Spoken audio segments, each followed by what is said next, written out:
morning. Everyone could grab their seats for me, please. Thank you so much. If you cannot find your name, please just adopt a name close to you or someone that looks friendly and mask wearing. That would be wonderful.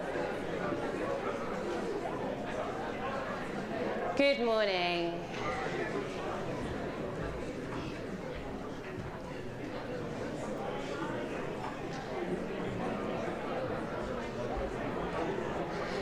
Good morning, folks, and welcome to Imperial College Business School's Student Leadership Day. I cannot tell you how excited we are to have you all here. Not only do I think we have, at last count, we were about 160 student leaders in the room. I think we've got at least 40 students joining us on the live stream. So we, as Student Life, as we have a multimodal community, we are running this in a multimodal fashion so that we can connect our entire student community. For those of you who don't know me, my name is Julia McShane. I am the Director of Student Life. We as the Student Life team look after the community and all of your global experiences, and we are delighted to have you here. What I wanted to say is student leadership at the business school is not a light touch role. It's not a nice to have CV thing. It's a potential to change and impact your community. And to kind of demonstrate this as well, it's not just you guys that have given up a Saturday whilst we've handed you coffee and breakfast, and we'll continue to feed you throughout the day because that seems only fair. But we also have our Dean, our Vice Dean, our Executive Director of Careers and Student Life, Lisa. We have Karen Tweddle, our Director of Education Quality. We have Gemma Robertson, our Director of Employer Relations. We have Alicio, who is Head of Development and is going to talk to you brilliantly as the day goes on about the wonderful culture of philanthropy that he is seeking to embed in our community, because we're all very British and we don't like to talk about it, and we're going to change that. We've got our entire Student Life team here who have put together this day. So as they've registered you, handed you a hoodie, volunteered in from departments that don't even belong to Student Life, please be lovely and positive and thankful, because we really value the impact that you provide. There are people that I've definitely forgotten, and next time I get up I will remind you of who else is in the room too. Rory is definitely here from our alumni team. I've seen him. Thank you, Rory. So they are all here to meet you and to value your day, and I just want to offer you a top tip for the day, which is don't just meet the title. Oh, you're a social leader, you're a careers leader. Meet the person, because you won't remember the title, but you'll remember the person. So I can introduce you. I can introduce myself. I'm Julia McShane. I'm Director of Student Life. I have worked at Imperial for 4 years. Before that, I worked at London Business School. Before that, I worked extensively in theatre and still do. Or I can tell you, hi, my name is Julia. How was your COVID pandemic experience? Really? Yours was interesting. I gave birth the second week in the UK lockdown. What are you going to remember? So this is what I'd like to say. This is your introduction. If networking is tough for you, if building your community is tough for you, find the person, find the common link, and embrace that. And I really want you to really embrace that for the day, because it's super important. We will be around all day. People will be appearing and going. Ask the questions, get to know the people, and really use this day to launch what's going on. Online, you have a fantastic, you're already chatting. I know you are on the online streaming, and I'm so pleased. You will be linked up in the smaller groups later. We're hoping to have one of our students host lunch for you. So there is networking for everybody. We've put it on all platforms. But last but not least, and fresh from dropping his children off at their Saturday morning activities, I would like to introduce you to our Dean, who would like to welcome you. Let's put our hands together.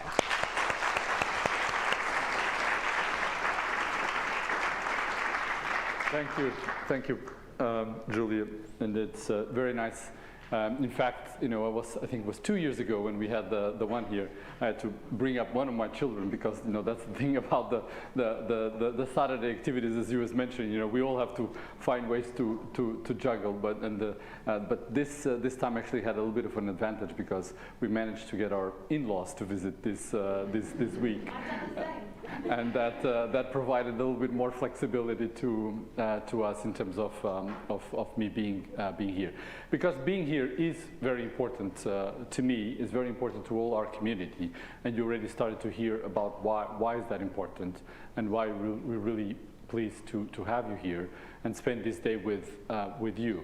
And I want to offer two or three perspectives around that. And the way that I'm going to start is actually to go back to what you may have or may not remember from my welcoming speech about taking ownership and about moving from that passenger seat to that driving seat.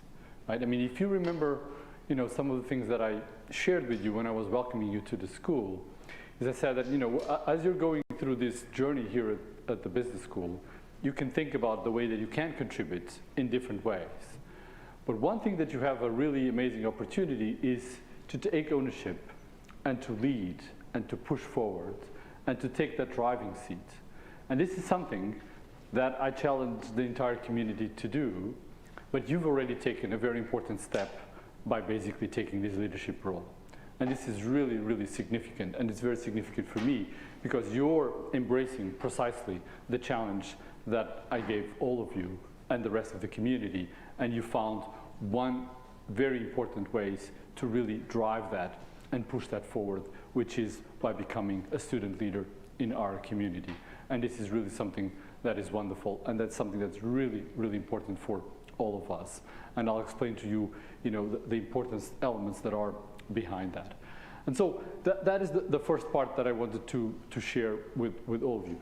The second one that relates to that has to do with why is this important, right? Why is it that we feel that this role is so important to us and to our community? And I don't know if it's fortunately or unfortunately, we've had plenty of examples, especially over the last couple of years, of how important the student leaders are in our community. And one of the things that I can tell you, and I've mentioned this even on Thursday, we were having an alumni event, and I was sharing these perspectives that, when we all went through lockdown, when we all had to readapt, to our environment, a really, really fundamental way by which we could navigate through that challenge was the student leadership community. It was really, really not only critical, but outstanding. How all of your colleagues at that time really stepped up to work with us to sort through the situation that we're all living through. And the reason why that's so important is because, especially at that time, there's no playbook, right? Nobody, there's really no playbook at all, because even if you think about the last pandemic that we had, which was 100 years ago, right? It was not quite the same environment. In particular, the hybrid multimodal environment that you've already heard about. So the ability for us to connect digital did not quite exist, and was not quite there. But before that, also, when we talk a little bit about, when I'm doing the general welcome and taking the lead from Julia's suggestion, a little bit about me. I've been at the business school 4.5 years. I came in 2017 as the dean. I was previously the dean of a business school in Portugal, where I'm from, and that's my nationality. But before that, I was actually for 15 years in the US. I did my PhD at MIT. I was a faculty member at Carnegie Mellon for many years, and then I returned to Portugal, with the opportunity to become the dean. Not surprisingly, perhaps given the nature of the school, my own area of research is innovation and entrepreneurship. And so that's the area that I devoted most of my research career. One thing that also happens once you start to take these more leadership roles is that the time that you have to dedicate to research starts to really go down.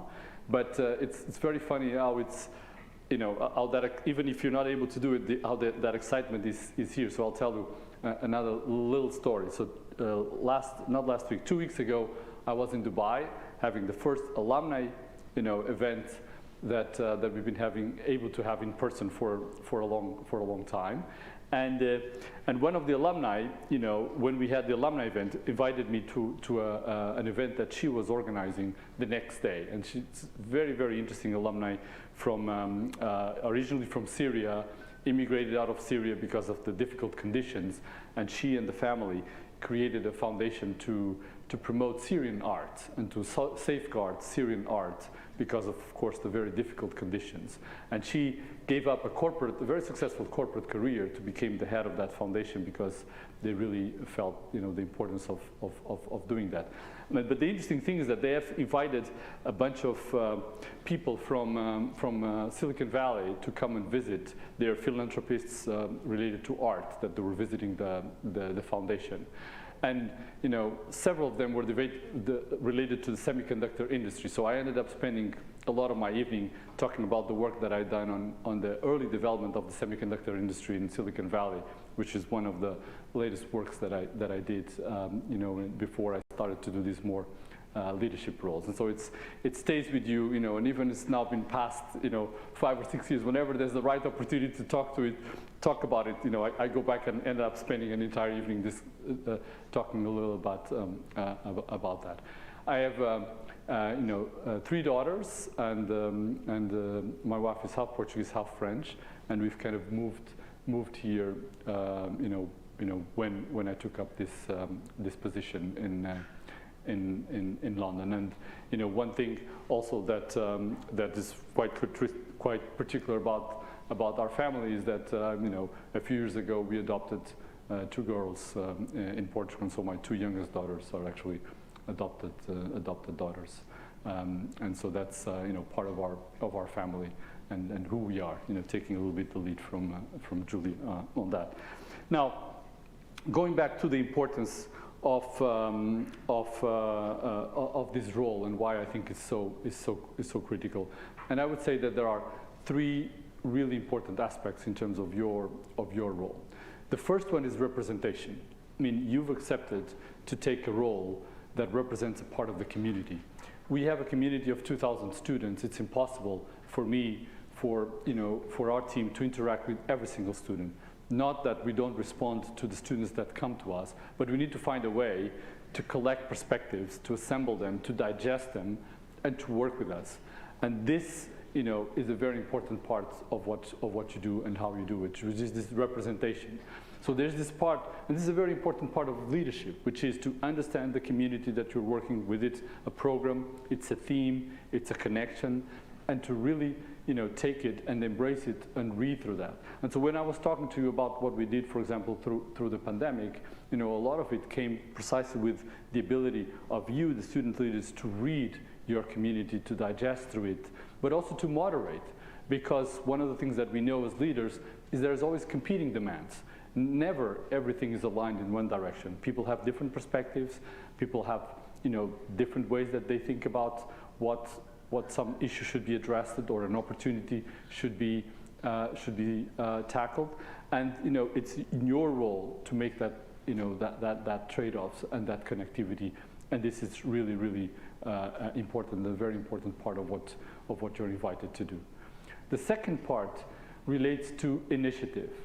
One of the things that's wonderful about our community, and this is the part that you're showing, is precisely because you take initiatives, you have ideas, you have your own perspectives, and this is also what makes you leaders. So being a leader is not just about representing the community, it's also about taking initiative and pushing forward something that you believe, that you really believe that helps and contributes to that community. And so this is something that's also on you, is to think about what are the initiatives that you want to take. And this is quite important. I was talking with my oldest daughter that started university last year through the pandemic. And this year she's also back on campus, like we're doing here, which is something very, very nice for us and for her as well. And she's very interested in fashion. And she was telling, but I met these people, but I don't quite know what they're doing and how they're doing this. And I was trying to push her to say, but that's one thing about student leadership, is that you shouldn't just expect that somebody's kind of organizing things for you. The difference is that it's always a small community. You can take the initiative. You can just go and do it and push it forward. And people will really like that, will really embrace that, because it is a small community, it is a small time, and so waiting for others to take the initiative usually is not very helpful. What is very helpful is that we take the initiative. And even if the others think that the initiative that we thought about is not quite the right one, people will react to that, and that's the wonderful thing about our community, and they will help build it into an even better initiative. And so don't, be afraid and don't be concerned about taking that initiative and to think about what the others are going to think about that idea, that perspective, that event, because you will see that they will either embrace it or they'll work with you to make it even better, even if it's slightly different from what you're thinking on doing. And so this is the second part that I think is quite important, which is this notion of initiative that I'm inviting you to do. And the third and very, very important part is in many ways to live up our values. I mean, one of the things that's very important when you accept to take a leadership position is that you become a symbol, you become a representation, whether you like it or not, whether you want it or not. That's how it goes, right? I mean, if you're a dean, if you're a vice dean, if you're head of a team, you are, representing the values, the attitudes, the perspectives of that team, of that group, of that organization. And this is quite important, and this is something that's also very important that you reflect on. Because one of the things that we very much expect, and this is part of your responsibility when you accept this leadership role, is to live up our values. And so when we're thinking about excellence, when we're thinking about respect, when we're thinking about innovation, right? These are all things that you are especially invited to help you live by the way you do it, but also to invite the rest of the community. And that includes us. So if you think that any of us, within the staff, within the initiative that we're doing, is not living up to the values that we decided that we want to embrace, it's also your responsibility to challenge us and to tell us that, right? I mean, you're not living up to the standards, you're not living up to the values that you're professing as an organization and as a school. And so that's something that, that's also our responsibility and yours as well. And this is something that I very much also like to invite you to do.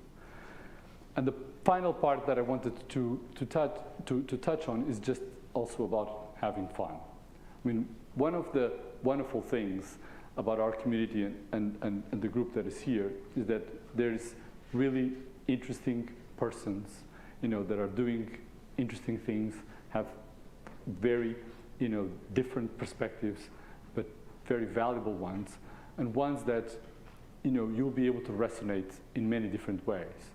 And so that is also a way to have fun. And so, for example, when we created the Summer Ball a couple of years ago, right, three years ago now, that came out of an idea, and an initiative that started to form through the student leadership community. It came from all of you. And this is something that we very much embraced, and that we felt that it was such a great idea that we want to continue to push forward. And it's also a really, really fun event that we are very much looking forward to be able to do it this year with all of you. And so there's a very important opportunity to just have fun. So the leadership part, and this is quite important, is not just about doing the set of things that you feel you're compelled to do because it's a responsibility, but also to do it in a way that you can have a lot of fun. And this is quite important because I think it is very hard to be a good leader, to have a good leadership role if you don't enjoy what you're doing and how you're doing it. And so it's very important that you think about it in that way, because it should be enjoyable, it should be something that you have fun doing, and that you're happy telling your family, your friends, your partner about, this is something that I'm doing. Yes, it's a lot of work, it's extra stuff to do, but it's also a lot of fun. And it's very important that you feel that way, because it should be. And that's the way that you should feel about it. So, delighted to have you all here. You're going to have an opportunity for a great day with a lot of different perspectives and views. And actually, right now and right after me, you're going to have the opportunity to hear from a former student leader, Mobeen, an award-winning student leader that I've also had the pleasure not only of celebrating his successes, but when that happened, had a wonderful dinner with you and your family, and had the opportunity to meet your wonderful family as well, Mobeen. And so thank you very much for accepting this challenge. Very much delighted to have you all here. Very much looking forward for all the things that we're going to do together. You know, push for it, you know, embrace it, but also have fun. Thank you very much.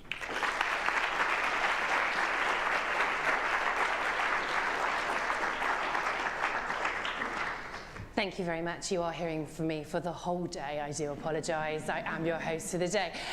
So, I mean, Francisco just bigged him up so much. It was brilliant. I also have to say on a personal note that Mabine was the DSAC chair when I first joined and just provided me with an insight into what students could really do and has provided the basis of where we have developed student leadership. I'm sure Mabine's going to talk about that, but I will let Mabine come and talk to you all. But please, a warm welcome for our former Dean Student Advisory Council and award-winning student, and also wonderful all-round human being, Mabine.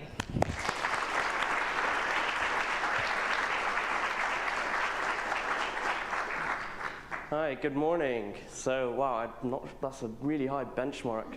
I've got to live up to that. So, my name is Mabine, as you've just heard a few times, but whenever I come back and do these speeches, I have the most challenging task, which is to follow on from Dean Francisco and Julia, and it's hard, but I'm hoping I can do it some justice.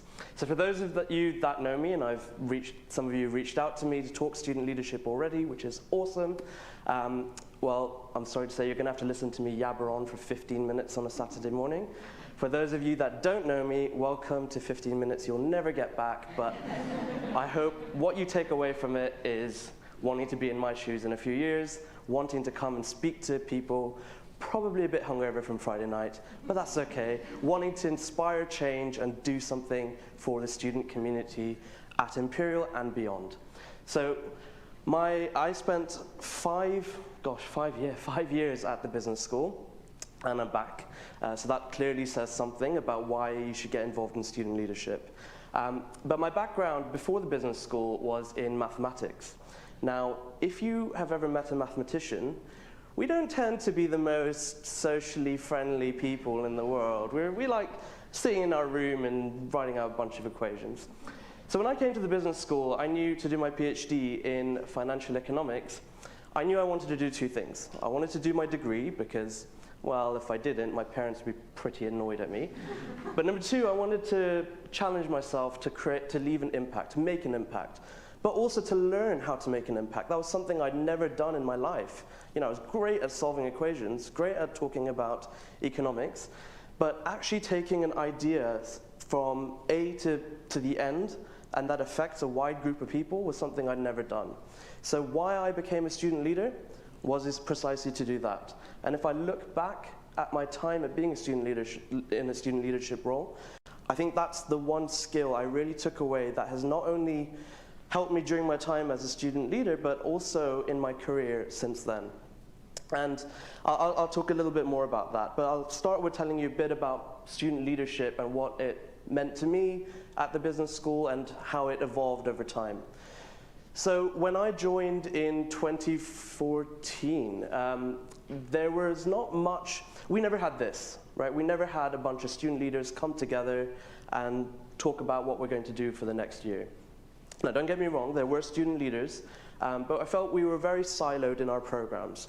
And that was great. We were doing cool things within our programs, you know, organizing socials, complaining about exams, complaining about X, Y, and Z. But we never really got together and said, well, look, there's all this cool stuff we could do. How do we achieve this together? And that was something that we could never get enough momentum doing.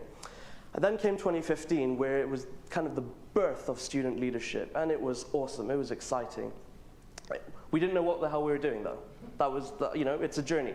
There's no rule book, as Dean Francisco said. We don't know what we're supposed to do. But that was the beauty of it. We could make it what we wanted. And that's what I think every group of student leaders should do every year. Make student leadership what you want. Make it, decide as a community, as a massive group, what are the things that you want to achieve in your role as student leaders? What impact do you want to have? And create that role for yourselves. Now, of course, there are things that you will kind of quote unquote need to do to represent your peers, But there's ways in which you can do that make it your own. And to me, I think that's what student leadership, my whole journey was like, making it my own, our own, every single year, deciding what was important for us every single year. There was no set rule book, and that's what I loved about my whole journey. In 2015, we got together as the Dean Student Advisory Council, going, oh wow, that's a cool fancy title, what do we do with that? And we sat down and we thought, okay, well, all of us want to have some sort of communal impact, some impact beyond these beautiful walls of Imperial College. And that's when we started thinking, right, societal engagement was a very important pillar for us. Now, what do we do? How do we do that? And from there, we started talking to various people around the business school, around the college, on how can a bunch of business school students with very exciting, diverse backgrounds come together and impact society beyond Imperial. And at the time, we were very fortunate that Imperial was building up a campus and a presence in the White City community. So we thought, fantastic. Let's do something there. That's a new place where Imperial is kind of expanding. Let's integrate with the community there. So long story short, and I'll talk to you a bit about it later on in the day on how we went about it, but we created a project called What the Tech, where we went into the White City Community Center and we sat down with elderly residents and taught them how to use technology. But really, what we were actually there for is to have a wonderful chit-chat with these elderly residents that just had the best stories in the world, and phenomenal rivalries between each other in weekly table tennis competitions. It was great. And this was something we carried on, and it was amazing to see that a group of student leaders took an idea from a room like this, and then it actually turned it into a tangible project that is still running today. And it's had, I think so, and I'd like to say, it's had a great impact on the community. We had so much momentum within that community. People kept coming back, almost making up technology issues just so that they could come and sit with us and have a chat. And there were some good-looking people in our group that these elderly residents really just wanted to come and look at. I was not one of them, but it was wonderful.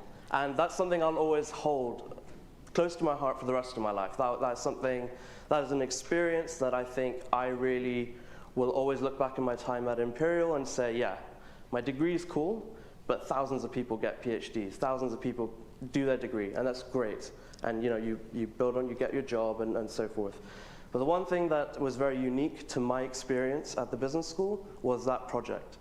So why did I become a student leader? Was to have an experience such as that. Now, I referred to this a bit earlier. Student leadership gives you a really cool skill, and that is on how to take an idea from point A to point Z and actually have a tangible project that works, or a product. And that skill has been so, I cannot understate this, it has been so beneficial in my career thus far. So my job at the moment is I take new ideas and I turn them into investable products. I'm not going to give you a finance lecture, we can do that outside. But there's a key skill that is needed there, and it's taking something in your head and turning it into a product that people are going to buy, so that a lot of people, different people, are going to buy. Now, I could easily just have gone, well, I've got this great idea, this is what we're doing, bam, bam, bam, write up some code and get it done. But that doesn't work. What you need to do is you need to understand how this product or this project is going to have the most impact.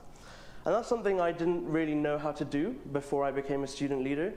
And I think my time at the business school, speaking to so many different people, trying to get as many views as I could, learning how to do that effectively and efficiently is a skill that has really, really helped me now. So my company does a lot of cool, innovative products, but we also do a lot of things within the community. And being able to do both of those things is difficult.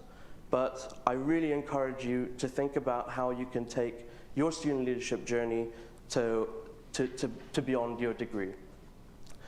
Now, I'm gonna be quick so that you don't hate listening to me too much. 4 tips for 4 takeaways maybe that I would like to leave you with on on how to be an effective student leader.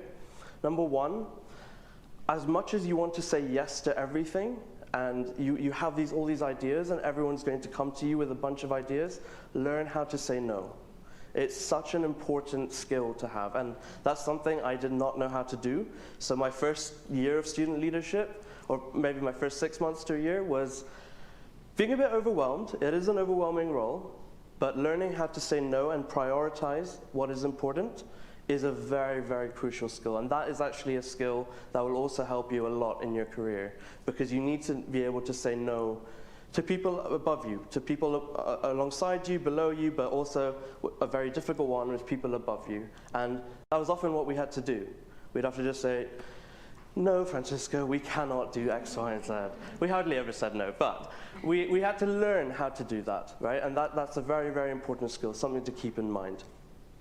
The second one is don't get too married to an idea. Don't get too tied in to an idea. You might have a great idea, you might try it out, and it might not work, and that's okay. That's okay. Learn to cut your losses, right? Otherwise, you're going to spend a lot of time getting really upset and overworking yourself to try and get something done. Learn when to draw the line, and that's a really hard one to do. Learn when to say, you know what, Mobeen, no, building a new campus next to Buckingham Palace is just not going to work. You know, just stop it. The third one, and one that I'm still working on myself, is learn about your own unconscious bias. So you might have a great idea, a group of you might have a great idea, but make sure that that idea is as inclusive as possible. So there's several ways to do that, and I don't believe anyone ever gets there. It's a journey, but really factor that into your mind, saying, what am I missing? Who am I missing? Which views in society am I not addressing as part of this project? And once you identify those, work on ways. Take a step back and think about, how do I address these views? How do I make sure my idea, my project, is as inclusive as possible? And that will pay dividends. That will make sure that the project that you're working on, the initiative you're taking, is long-lasting. Because you're a great group of people this year. Next year, there'll be a very different set of people trying to take what you start this year and take it beyond. And that's what you need to rely on. And they will do that if they identify with that project, with the values that you are encompassing in your initiative. And finally, as Francisco said, have fun. It's honestly such a cool experience. I made connections across programs, across geographies that are lifelong connections and friends. I'm on multiple WhatsApp groups with all my past DSAC members, and we just have a great time. We had such a wonderful time, impacting our peers, but also the society around us. And it's an experience we all bonded over, and almost added a bit of sanity to the rigor that is doing a degree at Imperial College. So have fun, talk to each other, think about what you want to do, think about how you're going to take your student leadership journey beyond the business school, beyond the college, and allow it to rest with you for your career after the business school. Thank you very much.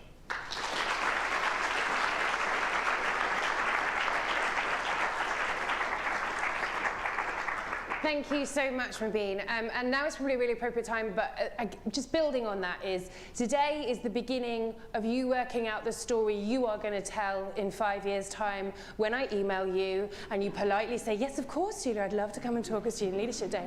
But that is where that starts. It's also a really nice point, as I just wanted to introduce you all briefly. You will meet them properly later, but just to the new chair of DSAC. So he's looking very surprised at me and smiling.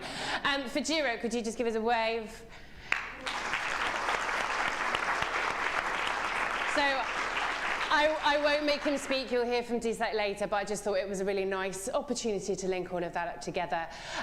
2 little things. We're going to go, obviously, as you can imagine, standard. We're running slightly over time. So this is just a bit quick. The other thing is just on a mask note. So we are in a building that is owned by the engineering department. They have a very strict mask wearing policy as you move around their building, and I would like to ask us that we respect that policy that they have set out for their building.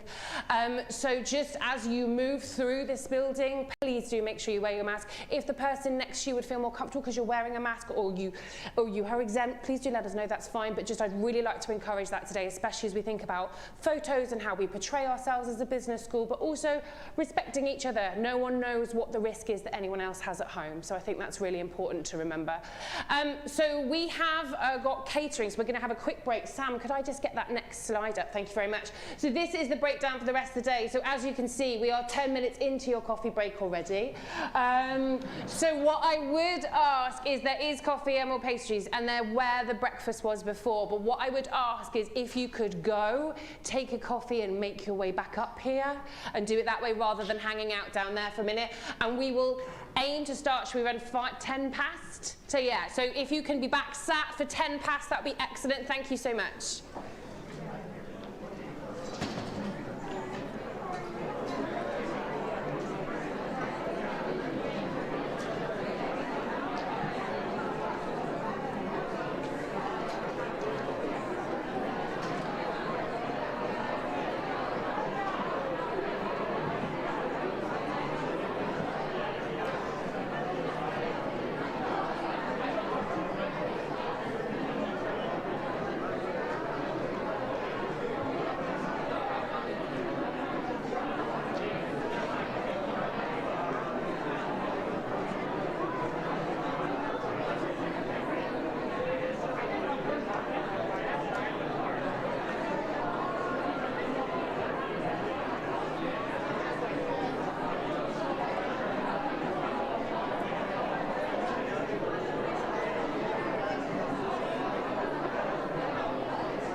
morning. Ooh, I might need turning up. Good morning. Hello, folks. Folks at the back, I love how much connecting is already going on. But we've got a couple more people just to hear from. Welcome back. Thank you. That was an exceptionally swift coffee break. For those of you at home, I hope you managed to boil the kettle, make some tea, and get back again in time. Welcome back to the second part of this morning to give you a brief interview. What we really do with our student leaders, as well as you hearing from exceptionally senior people, is we also give you an insight into really exciting initiatives that are being launched. So that will make up this part now. But I won't go on too long because this lady needs no introduction, or a little one. I'd like to introduce to you our Vice Dean of Education, Leila Genna. Hi, everybody. I hope you can hear me. Yeah, you can hear me now. How are you doing? Good morning. That's so nice. What an amazing energy in the room. I am so very happy to have you. All right, can you believe the last time we met, that was 2 months ago in the Science Museum. 2 months ago.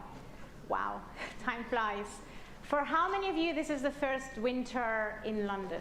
Can you raise your hand? Good luck. I came to London 7 years ago. I came actually 3 years ago as well, and both times I was coming from Spain and Singapore. And they told me there is no bad weather in London, only bad clothes. All right, try the sun in Spain or Singapore. Good, anyway, it's an amazing city and it's an amazing campus, and we do know that you're quite busy and that you're having a lot of fun. I also hear you're having a lot of workload and exams coming up very soon, so fantastic. It's going to be great, don't worry. But today is all about you, and today is all about leadership. And I only have 10 minutes. Julia knows I can never do my time in 10 minutes, but I will give my best. And what I wanted to reflect on you is about the topic of leadership. Now, when you joined us, you might have expected that leadership was happening mostly here, with your faculty members and the dean and the inspiring thought leaders that come and talk to you, the practitioners. But for us, leadership is there. You are the leadership for us. You are shaping the business school's future. And so therefore, I want to congratulate you on your role. It might be your first time you're representing a class, a cohort, a theme. It might be that you've done it in the past. But in a business school, for us, you are co-creating the next phase, the next 20, 30 years of the business school. And it comes with a bit of responsibility. It also comes with great opportunities. So I want to thank you for taking on that role. And I want to also share with you today a few comments that are mostly on what I expect from you and hopefully what you can expect from me. As we celebrate your embracing this new chapter, this new role, we want to make sure that your legacy is the thing that you focus on.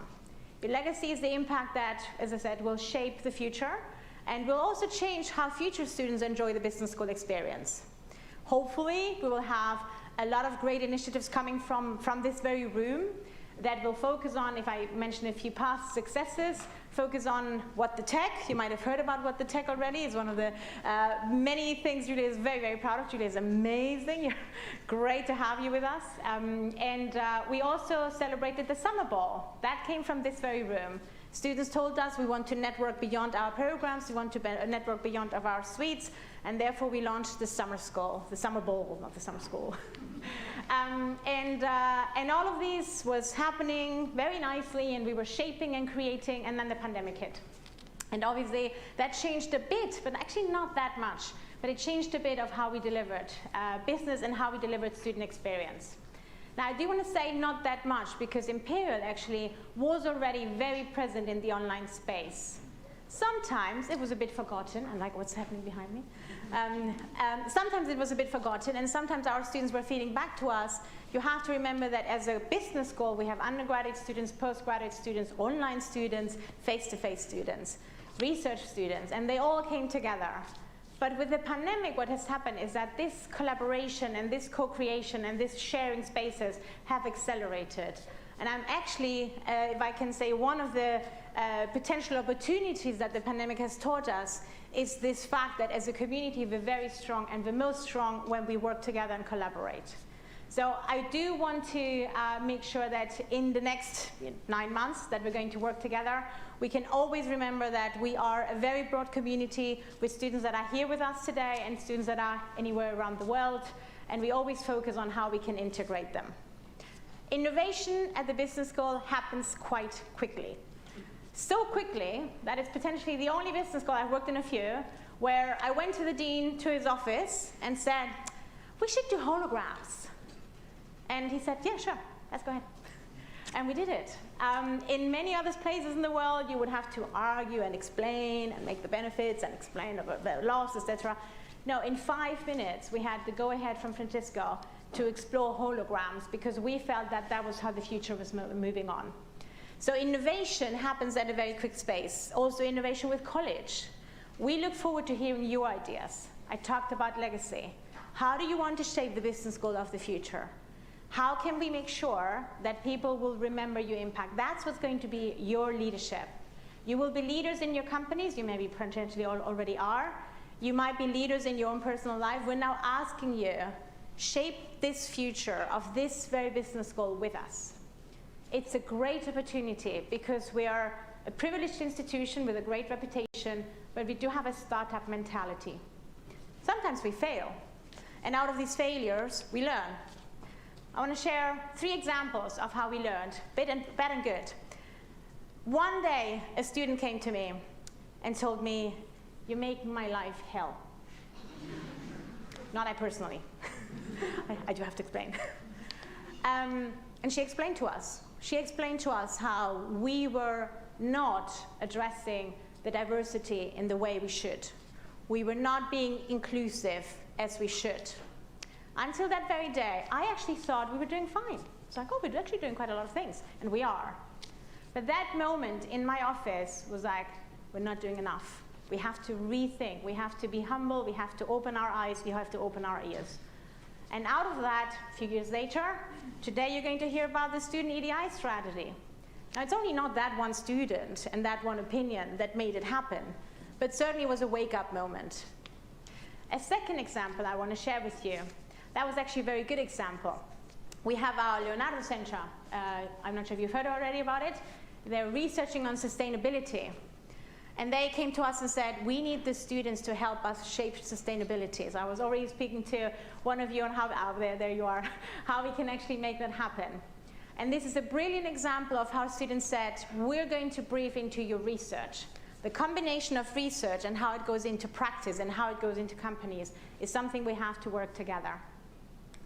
Third example, he doesn't even know I'm going to mention him. Over here, 10. Ken's like, what did I do?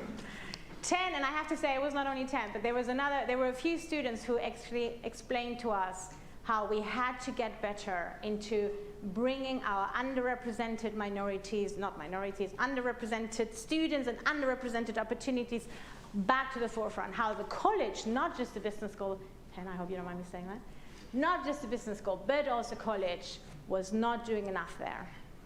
And this is how you're shaping it. We will have conversations that might not be easy. We will have conversations where you will put us on our foot and say, Leila, what about this? And we'll be here to listen. Sometimes we can do some things about it, and I think we are. Others we'll have to explain, might not be right now, might be in the future, but we'll certainly listen to you and we'll co-create together. So those are on the areas where we are actually certainly moving forward with progress. But it's also quite exciting because the business school is at the moment working on the second phase of a strategy. Now, I'm not going to talk today about the strategy, but if you are interested in strategy and if you like company strategies, business school strategies, we'll have a session, a drop-in session where I'm personally going to explain to you what we think the future is going to look like, which is going to be from now to 2031 at the moment. And one of the most exciting, important steps for us right now is the potential launch of our own undergraduate degree. We do teach many undergraduate degrees. They're quite a very, very welcome part of our community, but we don't have as a business school our own undergraduate degree. It's not official yet, you're not allowed to say, but very soon, hopefully, if approved, we'll launch our very own undergraduate degree in finance, economics, and data science. Again, a new chapter of the business school. We're co-creating, we're growing, we're increasing our impact. We want to make sure that you're part of it. We also want to make sure you have a lot of fun. So I want to end my presentation, I'm sure I'm already beyond my 10 minutes, by mentioning one wishful thinking that I have. Diversity is really important for us. You've seen this already, we always talk about it. We don't have a diversity global village party. Julia knows this. She's like, no, Layla, don't say it. Please, please, let's celebrate how diverse we are. Let's make student-led initiatives. Chinese New Year, what are we going to do about it? Diwali, it was a few days ago. What did we do about it? I want to be invited. If you're celebrating, invite me. I want to know about it. Maybe it's happening and I don't see it. But if we can do a business school, or even better, if we can do a college global celebration, let's go for it. You can see I'm already very ambitious. I am. I don't have any problem in saying that. For those of you who are in the room who think, you know, all of this whole female empowerment, all that, yeah, absolutely for it. So go for it. Tell me your ideas. Big ideas, small ideas. We might be able to do some of them. We actually certainly will listen to all of them. And yeah, this is the fact. We're shaping the future with you. So congratulations on your role. I'm very, very excited to working with all of you. We will work together in the business school environment. We will work together with college. President Pajiro, how are you doing? I'll soon invite you to the college committees where you and I are going to make some noise, good noise. Okay. Thank you so much, thank you. With that, I'm open for suggestions. As I said, open innovation in the house.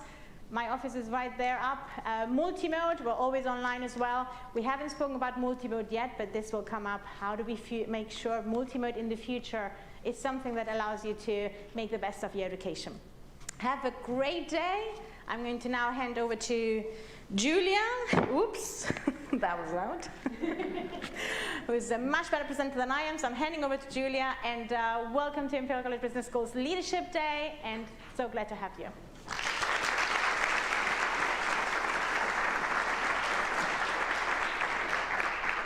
On a personal note for me, if you could please make this global party happen this year, I'd be really grateful. 4 years she's asked for this party. But on a serious note, I do just want to add that we are exceptionally lucky.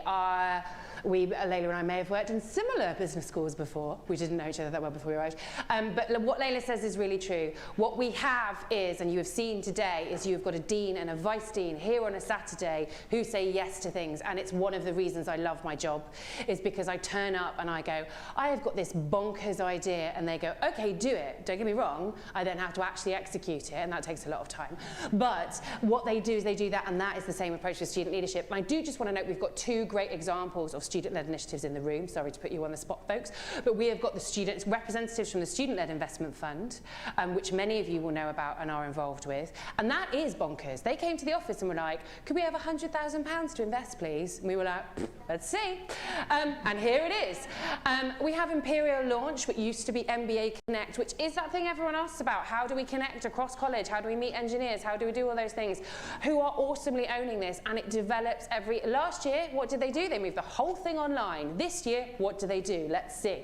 There's so much potential in these things. So there is just, it's a real yes and environment.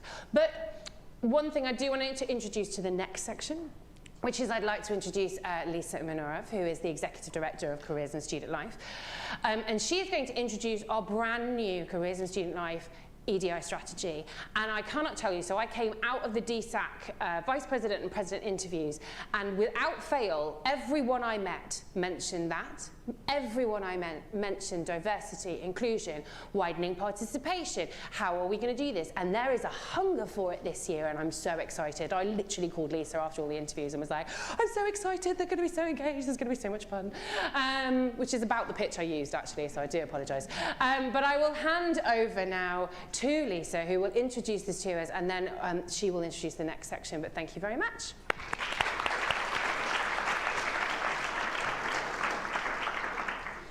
Thank you, Julia. It is my great pleasure to be here and to welcome you all today. Fantastic to see you all, and congratulations to all of you on your positions. As you can see, and as Julia mentioned and Lena mentioned, I'll be talking about the business school's student equality, diversity and inclusion strategy. And I'm really excited to be able to talk to you about this today.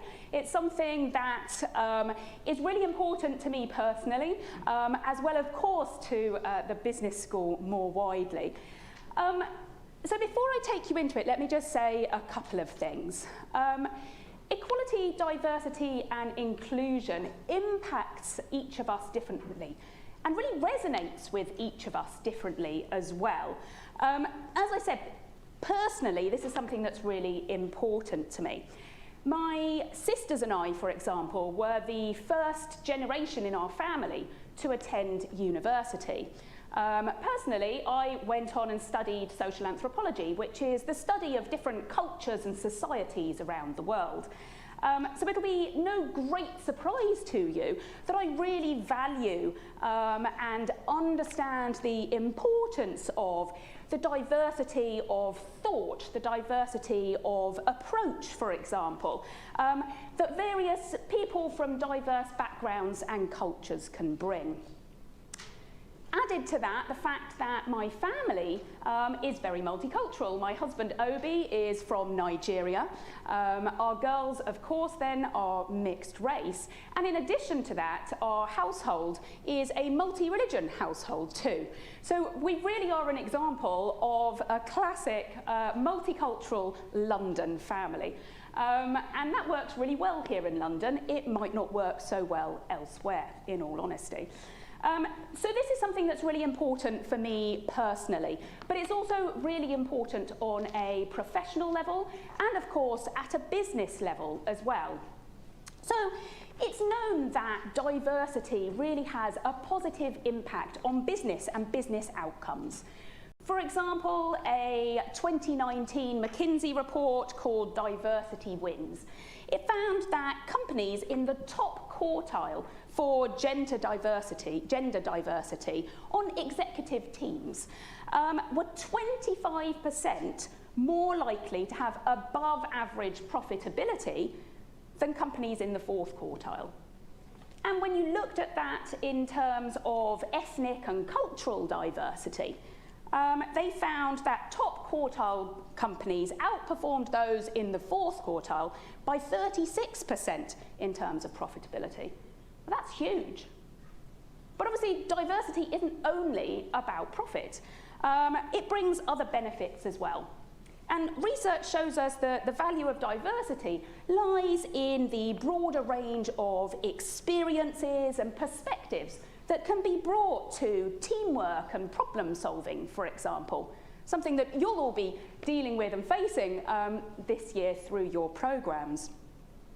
Creativity, we know, is enhanced in organisations where there's really a readiness to engage in new ideas and new viewpoints that really challenge that kind of concept of groupthink and really encourage that idea of thinking outside the box more widely. And then, of course, companies can gain access to and an understanding of a much wider audience and also a wider jobs market as well, which is really beneficial to the company. So why does increased equality, diversity and inclusion lead to some of these business benefits, you might wonder? Well, staff gain greater job satisfaction, right? I mean, if you think about it, when your opinion is valued, you're more likely to feel empowered, to feel comfortable, to feel valued in your role. And then at the same time, it feels like a more stimulating, a more creative environment. You've got contact with a broader range of people from wider range of backgrounds that you're engaging with, different cultures. And of course, it's a nicer place to work. It has a better feel when there are fewer instances, for example, of bullying and harassment. The same goes for your place of study too. Companies see better retention of their talent, for example, which is something that's really important and that we've certainly been speaking with companies about. And also, they see improved mental health and well-being as well, as people start to become more open about talking about that topic and become more sensitive to the issues surrounding it as well. So we can see that there's a great deal of benefit to, widening diversity and inclusion. And in terms of the business school, this is really important to us. Oh, is that going to do something? Yeah, excellent. It's a little bit sensitive. Because, at the business school, it's really important to us that we're educating openness, that we're celebrating diversity, and that we're helping you to really experience and leverage the value of inclusivity. Because we know that together, really working together, we can strengthen our community. So what have we been doing? Well, we've been working, as you know, on our student EDI strategy. And as you can see here, we've been doing this in 2 phases. The first phase has been to really focus on the activities that the Student Life and Careers team lead on. And in the second phase, we'll really be looking to broaden out our strategy and to define it longer term. The strategy itself really builds on the college's wider EDI strategy, and if that's something you're interested in and you haven't yet seen, you can have a look at that. That's available on the college website. If you just search on the college website, EDI strategy, you'll easily find it. It's quite an interesting read. And for phase 1, we've really been engaging with and getting a lot of input and feedback from a wide variety of staff and students across both the business school and the college more widely as well. And that's been something that's really important to us. I think Layla certainly touched on it when she was talking about us co-creating. It's not just about what do we think should be happening, it's about what do we as a community think should be happening. I do not pretend to be an expert in equality, diversity and inclusion. It's just something I'm passionate about. I need to be working, and my team and the whole school need to be working together so that we can make sure that we get it as right and as impactful as we possibly can. So what are our strategic aims? What are we hoping to achieve by creating this strategy? Well, you can see them listed here, and I'll just pull out a few points. Of course, we want to make sure that we're integrating EDI into your experience at the school through inclusive programming, making sure that we're kind of taking a very interactive approach, that we're supporting the diversification of recruitment opportunities that companies are working on, for example. We're wanting to improve the opportunities and experiences of underrepresented groups at the school, whether that be our black students, our women, our LGBTQ+ community, our disabled community, and many others as well. And also recognising the importance of intersectionality amongst those groups as well, which we mustn't forget. We want to address the instances of bullying and harassment. The school's culture is really built on respect for the individual, regardless of background, of identity, or of circumstances. And so we really have a responsibility to equip you with both an awareness and understanding, and also strategies for dealing with sort of poor behaviour and biases that might occur as you go through your programme. Of course, we need to review our access to data, and we need to make sure we're analysing our data appropriately so that we can measure the impact that some of what we're doing is having. We need to be collaborating, and we'll be doing that both internally and externally with a range of communities, sharing best practice and understanding both with students, with staff, but also with external partners, some of our peer schools, and discussing with them some of the initiatives that they're putting in place, for example, working with diversity networks and other organisations that support on some of these initiatives. We absolutely are going to be open with our dialogue and the work that we're doing, engaging with you and helping you to really challenge the status quo, to help you to raise awareness of the conversations that need to be had, both at the school and at a college level as well. And of course, we need to ensure that our strategy is visible to everybody in our community. So what have we been doing? Let me just highlight some of these areas for you. Well, as you may know, we have introduced the role of VP for EDI at DSAC, and delighted that that now has been made a permanent role. We've introduced an inclusivity fund to support students who may not otherwise be able to really make the most of and participate in some of the extra and co-curricular activities that are taking place at the school. We're of course connecting some key groups with some of the employer initiatives that are taking place around kind of diversity and inclusive recruitment. So just to give you one example, working with PwC's Black Talent in Business, for example. This is an important one, identifying and supporting student-led initiatives. This isn't just about what are we as the business school going to be doing to drive this strategy. We want to be working with you. We want to be co-creating with you. We want to support you to help drive this strategy as well. And we're really open to your ideas and your suggestions and your thoughts on how you can have an impact on this. And we'll get onto that shortly. I mentioned us working with internal and external organisations, everything from working with Imperial's Women's Network, for example, our own very important careers clubs, and then a range of external networks as well. I'm sure you're already aware of the compulsory EDI module, working in diverse organisations, that you're all required to take this year. And then a lot of these at the bottom, there are really around communication and how we're going to engage with and communicate around our strategy. So what are the next steps that we're going to take? Well, we are implementing the first phase of the strategy, and thank you in advance to those of you who are going to support or are already supporting us with that. And then we're going to start working on phase 2, so really widening out the scope of the strategy and identifying the longer term priorities. And I absolutely will be reaching out to many of you to discuss this with you and to get your input as we work on that and move that forward. So how can you help with some of this? Well, if the slide stands still, you'll be able to see. You've got to love it. So there are 3 key calls to action that I have for you and that we would really love you to support with. The first is around helping us to communicate the strategy, helping to raise awareness of the strategy with your peers and your fellow students. The second is, oh, you can't even see it. The second is to help us to really develop the priorities for phase 2. So we'll be holding focus groups, some feedback groups.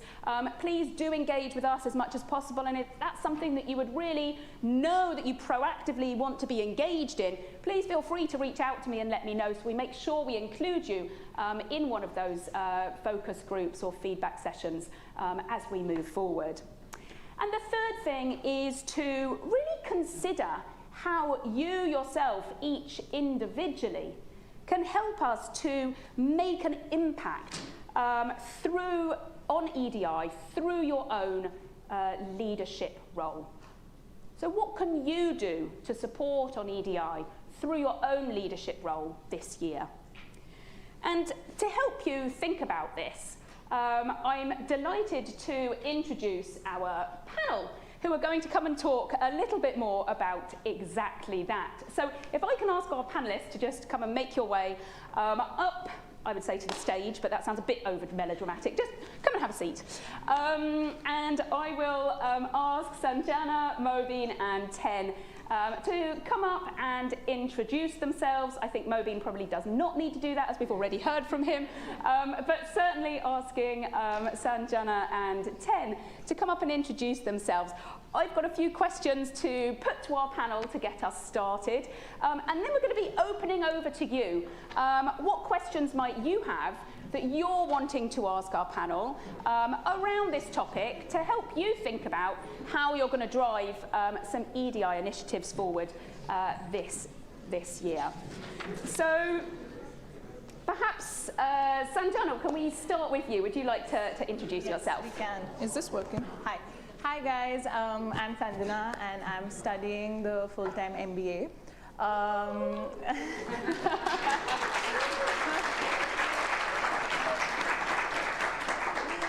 I have very over-enthusiastic friends. I studied an undergrad in economics in the UK, and then I worked in consulting for about 6 years. And now I'm back to do an MBA because I woke up one day and said that consulting is not what I want to do. But yeah, that's the boring part. On a lighter note, I love dogs and I love Asian food. So if you have dogs and you're cooking noodles, call me and we can hang out. And I'm really happy to be a part of this panel today. Thank you. Fantastic, thank you.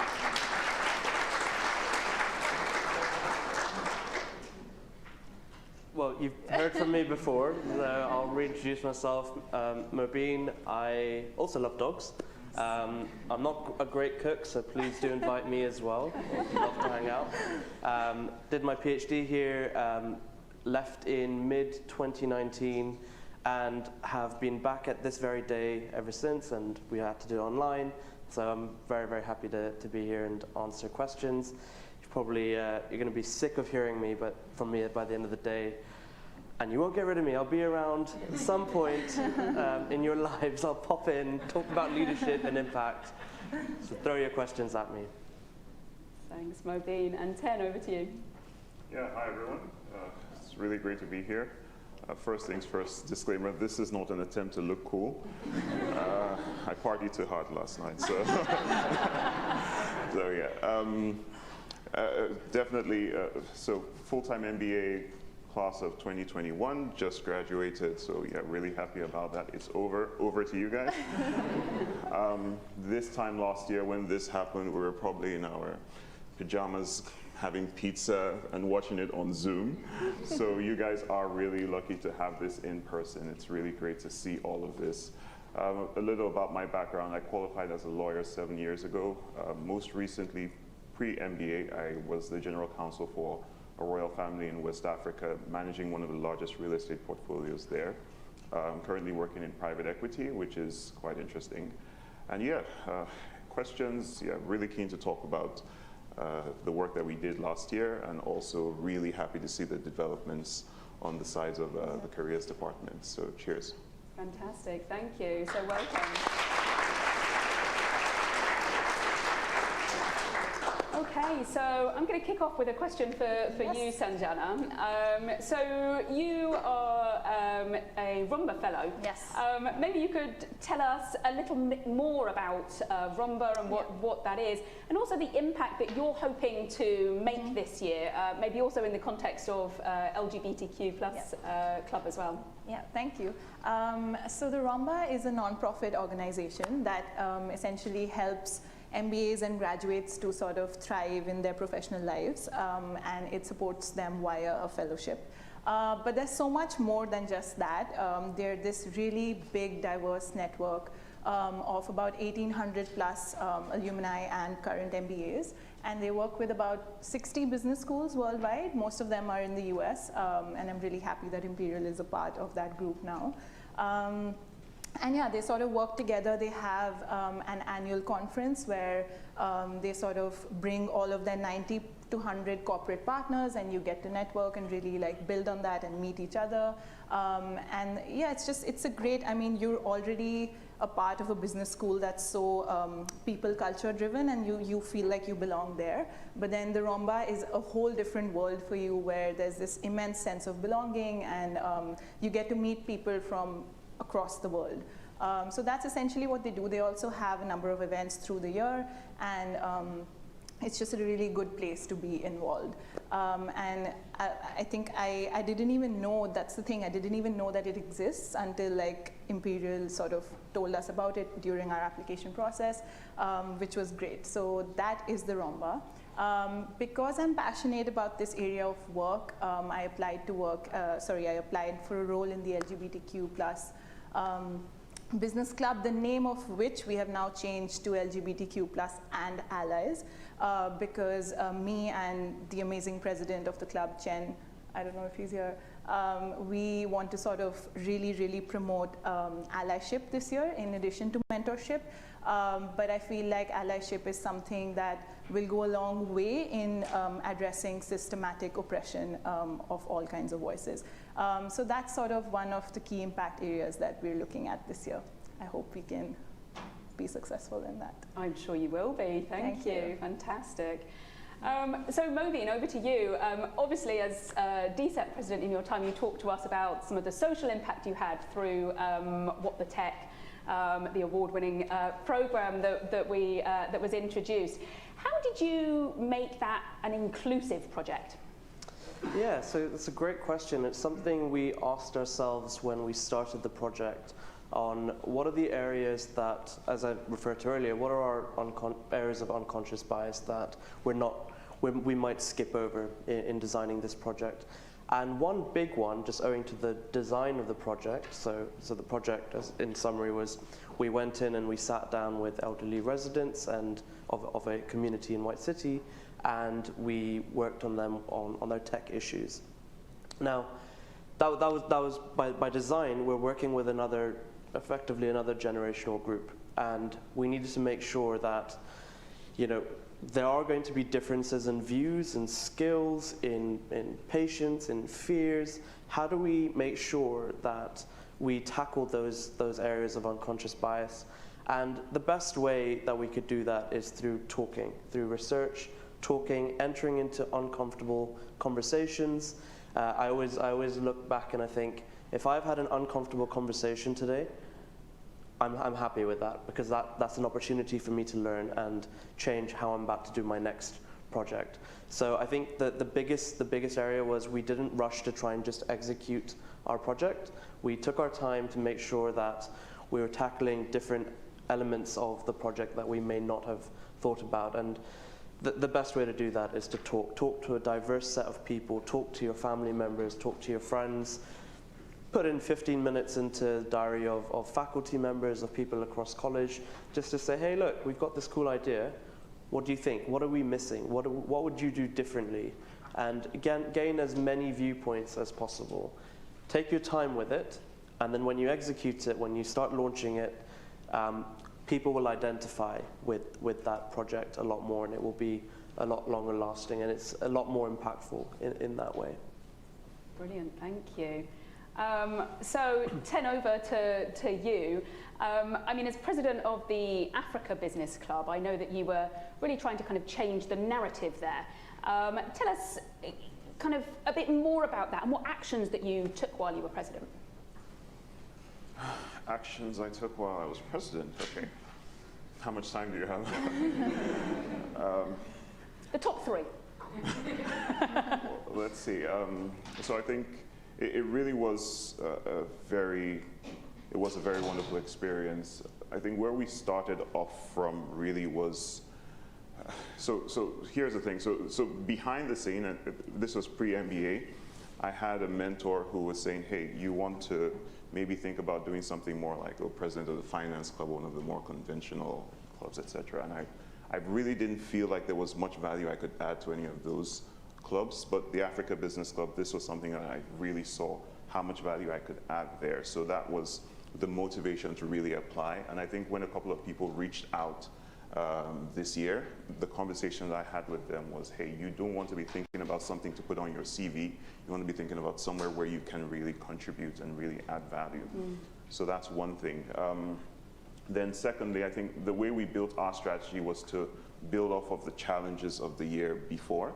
So we spent a lot of time discussing with the outgoing executives to understand what were the challenges that they had, what issues they faced, and that's how we kind of were developing forward. So we didn't want to be reinventing the wheel. We didn't want to be, of course, everyone here is really smart. Leadership, there's a tendency to think, hey, look, this is a blank slate. Let's do something here. But then at the same time, it's like, yeah, you could be really smart, but then wisdom is kind of a different thing. You want to look back and say, hey, what were the challenges? Let's build off of that. So that's kind of where we started off from. At every point in time, I think a few things that we did by way of a paradigm. One of them was that every single thing that we did, we wanted to collaborate. at every point in time. So whatever strategy it was that we were executing, whatever event we were doing, every single one of them was collaborative. And that was important because we thought of ourselves as we wanted to express the concept of diversity as we saw it. So for example, when it comes to the regional clubs, there's a tendency for people to think, hey, okay, I'm not from Asia, so I shouldn't be part of the Asia Business Club. Or I'm not from, and that's not what it's about, right? We took time out to communicate that clearly, that, hey, look, this is for people who want to expand their network, and that's what you want to do at a business school. You really want to see places that you don't have the opportunity to see in your conventional day-to-day life. So that's the way we kind of laid it out. And what was interesting was that when we expressed that, most people may not know, but we had 2 people who were in the executive team of the Africa Business Club who were not from Africa. So one of them was Indian, the other person was from Myanmar, and they executed 2 projects with the Africa Business Club, which was absolutely wonderful. So we were kind of trying to change that narrative to say, hey, look, this isn't about retreating back into your cultural comfort zone, but more about exploring and having a place where you can really get to connect with people and with opportunity that doesn't readily show up on your radar. So on a consistent basis, we work with a consulting club to execute a project that was the Big Four in Africa. So we were bringing EY, Deloitte, KPMG, et cetera, putting them in a room in partnership with the consulting club in order to get people to see, hey, look, this might be a region that I haven't looked at. Hey, what's going on here, right? We did that. We worked with the Imperial Women's Group to have the International Women's Day with Yvette Stevens, and that was absolutely wonderful. We had members of faculty who were on that. We worked with Professor Tim Weiss to execute the Private Equity in Africa initiative, and we did that in partnership with some researchers from the World Bank, looking at the private equity, how to approach private equity in this unique environment. So on a consistent basis, we're always thinking, hey, who can we partner with? Who can we partner with? Who can we partner with? A fantastic approach, absolutely. Yeah, and I think I'll just round up on this point, because what we realized was that, hey, look, you have these other clubs that are very much, when you say the finance club, the value is already implied in the name, right? But then when you have like a regional club, what's the value? And the value really is networking. You have this unique opportunity to network, and I think that's how we kind of approached it, to constantly look, how can we partner, how can we partner? And I think that really got us very far. Fantastic, thank you. So while I ask my next question, over to you to think about questions that you have for the panel. Does anyone have a question that they want to pose now, or do we need a minute to have a think, in which case I'll ask another one? A question up here from Anna. If you just wait one moment while the mic comes to you, that would be fantastic, thank you. Here we go. Oh, there we go. Thank you for everything you've said so far. It was really interesting. I just wanted to ask, what is your approach to actually attracting people to your clubs that aren't part of the club description? So the LGBTQ+ club, like you said, allyship is really important. How are you going to portray that? Also the same for the African Business Club. You already talked about how it's important to network with others, and even if you're not African or from Africa, how do you attract others that are from sort of interested in your club? Should I go first? Yeah, please. I think, first of all, that's a great question, because that's something that we've been thinking about a lot in the last 1 month. I think when it comes to allyship, first of all, we changed the name of the club because we wanted to sort of change the narrative. And second of all, we're like, for example, we're going to hold multiple sessions on how one can be a better ally. And all of us, like individually in my class, in my cohort, I'm going to talk to everyone and tell them that, look, you know, this is what it is. It's for everyone. If you're passionate about it, come join us. In fact, this is an open invitation for everyone to join those sessions, because I just feel like it's just so important. I feel like being an ally it's not a label, it's an action, if that makes sense. Yeah, I think we really underestimate the value of social interaction and relationships. I sort of personally try to build that into every conversation that I have, especially regarding the club. I try to make people understand why it's important, as opposed to just advertising for my club and being like, oh, like, subscribe, elect. But no, yeah, it's sort of why it's important and why we really need to like listen and be there for people, and sort of psychological safety, why it's important in every single group. So yeah, for me, it was a lot of self-awareness, recognizing my own biases, educating myself about the system, the history, the challenges, the problems, and then sort of trying to impart that knowledge to all my peers and everyone that I work with, and just hope that like the human element and the compassion that sort of drives them will attract them to us, because I think that's what the essence of our club is, personally. I hope that helps, and I hope you join our club. Thank you. Some fantastic points. Did you have some to add, Ten? Yeah, so I would say two things. Well, the first thing is you want to be thinking about the people, not your club, right? Very often there's a tendency to say, hey, this is our objective, this is what we're trying to do. We're trying to get people into our club, etc. But it's not so much about that. It's about what value are you contributing to them, because when you communicate that value, then they can see it and they're like, hey, this is useful. So what we did in terms of communication was, when we had we had an Excel kind of layout, we had a video which was kind of to encourage people. And rather than talking all about the club, every single person, we just put their portrait picture and what they were going to do. And it was kind of thought-provoking questions. There was this guy, Shola Okocha, and his frame came in, and then beside it, it had a caption, which was, how big is your network? Have you ever been to Lagos? Have you been to Kinshasa, right? Have you been to these places? And then you start thinking, oh, I actually haven't been to those places, right? So you can see the clear value that every person is going to contribute in the club to your process, right? So that's how you want to think about it, what you're doing for your audience. The second thing is you want to live, you don't want to talk, you want to live the talk, right? You don't want to just talk. And in that sense, you want to really demonstrate what you're trying to achieve, right? You want to be inclusive, and you don't want to ask people to be inclusive. You also want to be inclusive. So in that regard, with the Indian Business Club, I celebrated the Diwali with them last year. And interesting point, so they had this event, and they put together like a quiz competition. And it was all questions on India. I won. Oh my God. I don't know how that happened, but I won. The outgoing president of the LGBTQ club, Samantha Tan, she was a very dear friend of mine, showed up at their events. The Asia Business Club, we had a one-on-one, etc. So it's not about you. You really want to be making those connections and putting yourself out there to show people that as much as you want them to be part of your story, you want to be part of their story. So that's a useful way to think about it. Great, thank you. Some great ideas coming out there. Other questions? Thank you. One up here. Some good exercise for Julia. Up you go.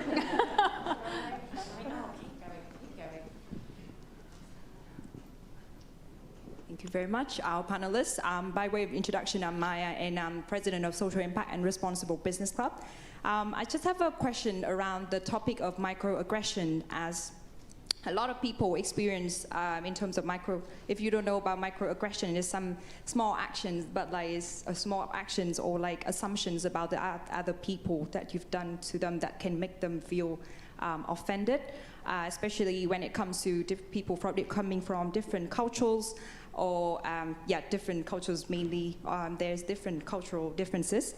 So my questions for the panel, our panelists today, is that how would you encourage students to talk about what makes them feel, microaggression, what actions from others that the others are unaware of their actions that may hurt the friends or like the students they are talking to. So for example, some of my friends, they can feel offended when people say, oh, your English is so good, because they assume that they are from countries outside of the UK, and there's so many British people have different, their origin different origin, but like they are British-born, British, for example, British Chinese or British African, and they are often had a lot of questions around where do you actually from? So my question for you guys is, how would you encourage students to really speak up and talk about what makes them about this microaggression?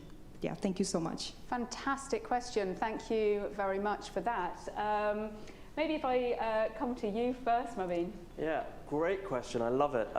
It's got me thinking, actually. So it's fantastic.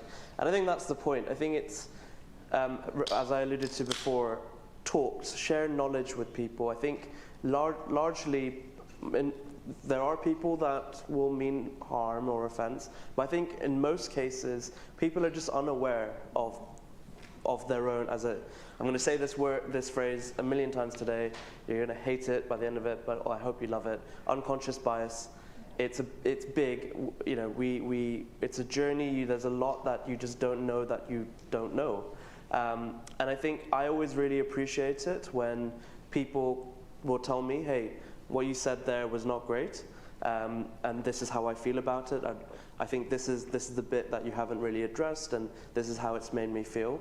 And it's an uncomfortable position to be in. I had one of my team members actually raise the point that in one of our team meetings that a colleague had said, hey, look, I didn't really like that.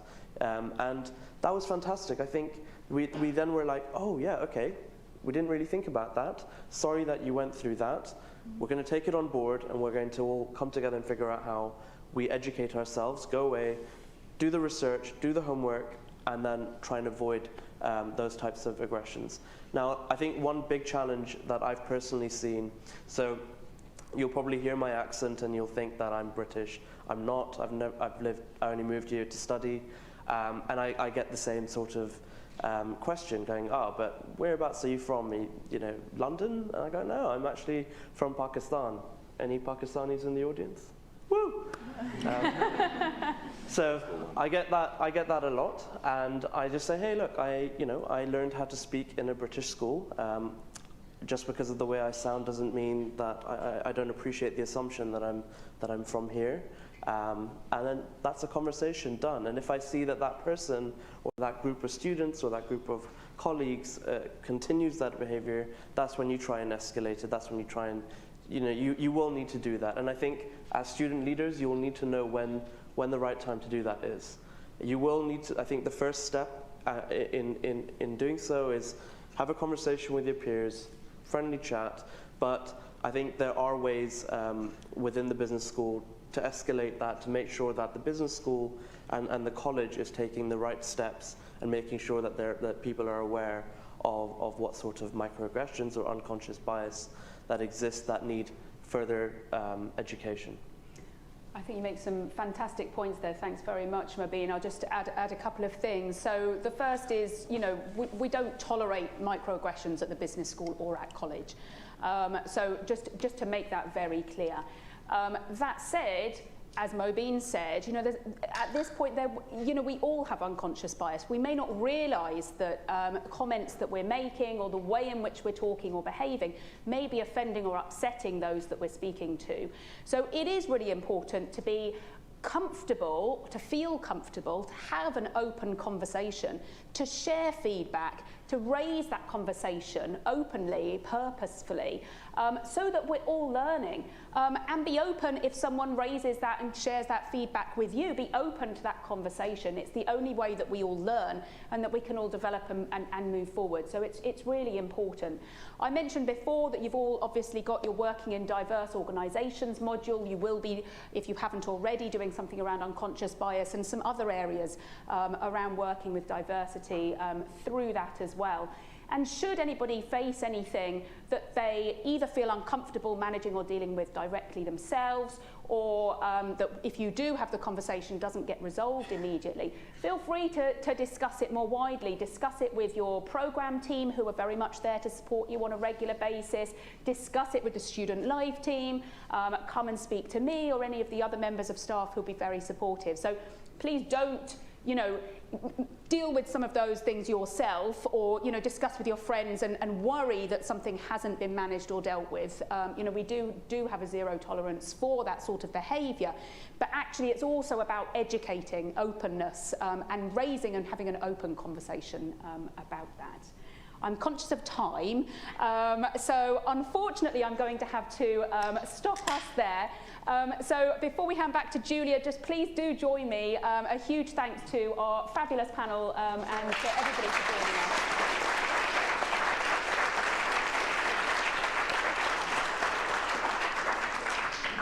Sam, could we just pop up that last slide? So obviously, firstly to say, 10, you might not try to be looking cool, but you look really cool, and I don't think I can be on the stage.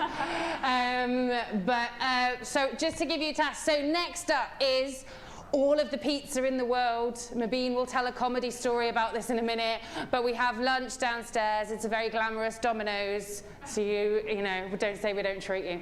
And this is your task after lunch. Don't feel the need. You can take a photo of it if you like, but instructions will be in your rooms. But this is your opportunity to cross-program, network, brainstorm. Try not to get into the operational. Try and have those big, bold ideas. And in your rooms are volunteer staff members who have given up their Saturday to help facilitate this. If you are joining online, there are separate rooms online, and you will feed into that room as well. So this is a truly multimodal, cross-program, leadership-sectioned event. That was quite complicated. But this is where you'll be. Please take note of which lecture theatre you will be in. Head there after lunch. Head forward to the lower ground floor. And thank you so much for this morning.